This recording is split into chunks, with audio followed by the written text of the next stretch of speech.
প্রথম প্রশ্ন হলো, আমি আমির নির্বাচিত হয়েছি না? আমি আমির নির্বাচিত হইনি।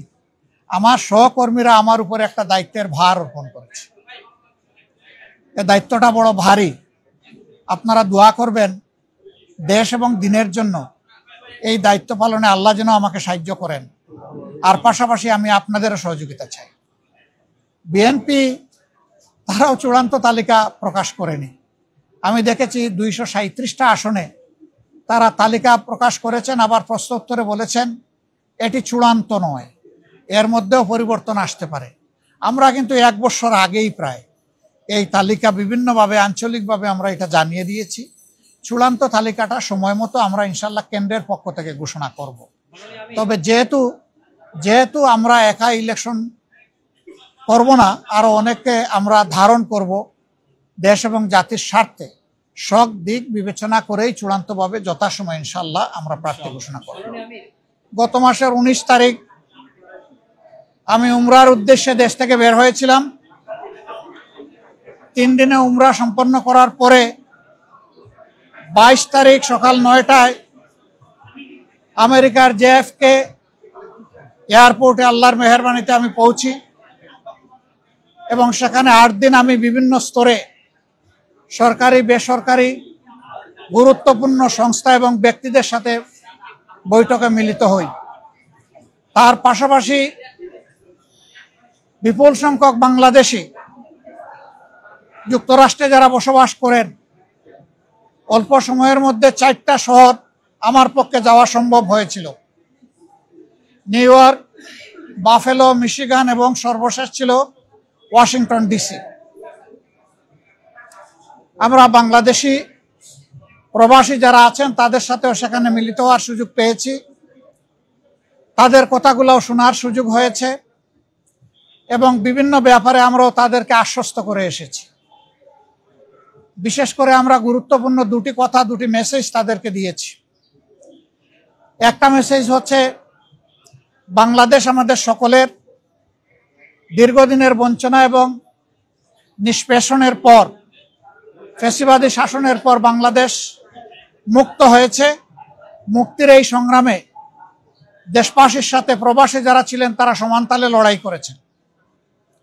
তাদের অবদানও বিশেষভাবে উল্লেখযোগ্য। তাদের সেই অবদানের জন্য তাদেরকে আমরা ধন্যবাদ এবং কৃতজ্ঞতা জানিয়েছি। আর আমরা বলেছি, প্রবাসীদের সবচেয়ে বড় অধিকার ভোটের অধিকারটা ছিল না। এবার এ দাবি সবার আগে আমরাই তুলেছিলাম এবং আমরা এই দাবি ছেড়ে দেইনি। আমরা এই দাবি নিয়ে প্রধান উপদেষ্টা, নির্বাচন কমিশন সহ গুরুত্বপূর্ণ সকল জায়গায় প্রবাসীদের হয়ে কথা বলেছি। আমরা সরকার এবং নির্বাচন কমিশনকে ধন্যবাদ জানাই। এই প্রথমবারের মতো ব্যাপক ভিত্তিক বিদেশিদেরকে ভোটার তালিকায় যারা প্রবাসী আমাদের, তাদেরকে সম্পৃক্ত করার তারা উদ্যোগ নিয়েছেন। কিন্তু সেখানে কিছু সমস্যা রয়ে গিয়েছে। অক্টোবরের 30 তারিখ পর্যন্ত সময় বেঁধে দেওয়া হয়েছিল।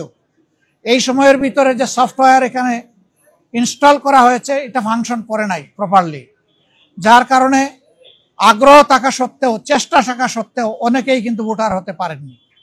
আমাদের দাবি থাকবে নির্বাচন কমিশনের কাছে কমপক্ষে আরো 15 দিন এই সময় বর্ধিত করা হোক এবং যে জটিলতাগুলো রয়েছে সেগুলা সহজ করে তাদেরকে ভোটার হওয়ার সুযোগ তৈরি করে দেওয়া হোক।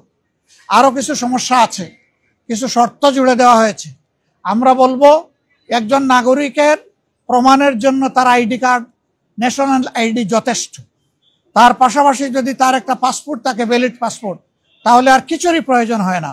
সেখানে কোথায় কারেন্টের বিলকে দিল, পানির বিলকে দিল কি দিল না, হোল্ডিং ট্যাক্স দিল না, অনেকের 10-20 বছর ধরে দেশের বাইরে আছে, তারা এগুলো ব্যবহারও করে না, বিলও দেয় না, বিল দেওয়ার প্রয়োজনও হয় না। সেগুলো শর্ত জুড়ে দেওয়া হয়েছে। আমরা এগুলাকে সহজ করার জন্য আহ্বান জানাবো।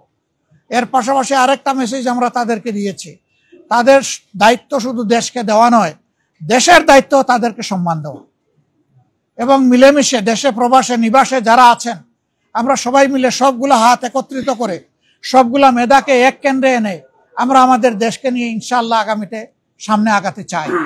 এই জন্য আমরা বলেছি, জাতীয় সংসদ সহ সরকার পরিচালনা এবং দেশ গঠনের সর্বক্ষেত্রে প্রপোর্শনেট হারেই প্রবাসীরা ইনশাআল্লাহ তারা সেখানে অংশগ্রহণ করবেন তাদের সেই জায়গাটা নিশ্চিত করা হবে ইনশাআল্লাহ।